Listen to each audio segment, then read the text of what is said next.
इस वीडियो के माध्यम से आज बताने वाला हूँ कि कुंडलिनी शक्ति के जागरण में कितना समय लगता है। कुछ लोगों के मन में प्रश्न चलता होगा कि आखिरकार अगर हम योग प्राणायाम का अभ्यास करते हैं, आसन का अभ्यास करते हैं, ध्यान करते हैं या फिर नाम जप करते हैं तो हमें कुंडलिनी जागरण में कितना समय लगेगा। तो एक बात आप जान लीजिए कि कुंडलिनी शक्ति के जागरण में कोई निर्धारित समय नहीं है। इसका जागरण आपके कर्म पर, संस्कार पर और आपके व्यवहार आचरण कैसा है भीतर से होना चाहिए। आपके भीतर कितना समर्पण है, कितना प्रेम है, इस पर निर्भर करता है। आप योग के प्रति, ध्यान के प्रति कितना सजग है, इस पर निर्भर करता है कि आपकी कुंडलिनी शक्ति कब जागृत हो जाएगी।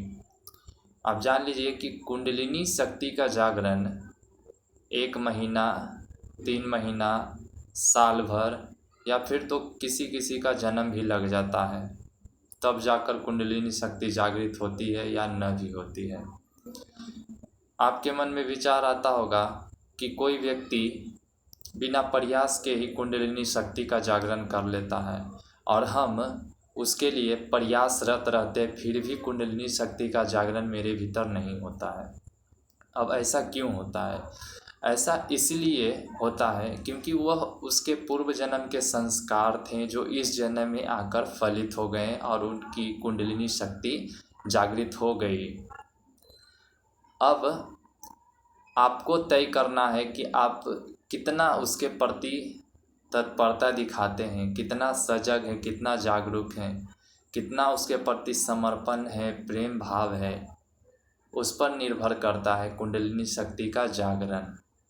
तो आप अब समझ ही गए होंगे। यह सारे जो मैं बता रहा हूँ यह थोड़े बहुत जो मेरा खुद का अनुभव है उसके आधार पर मैं बता रहा हूँ, क्योंकि जब मेरा भी कुंडलिनी शक्ति का जागरण होगा तो वह लगभग 6 महीने का जो है समय लग गया था जागरण में, और काफ़ी मेरे भीतर शारीरिक और मानसिक कष्ट पैदा हुए, तब जाकर सातों चक्र एक्टिवेट हो पाया।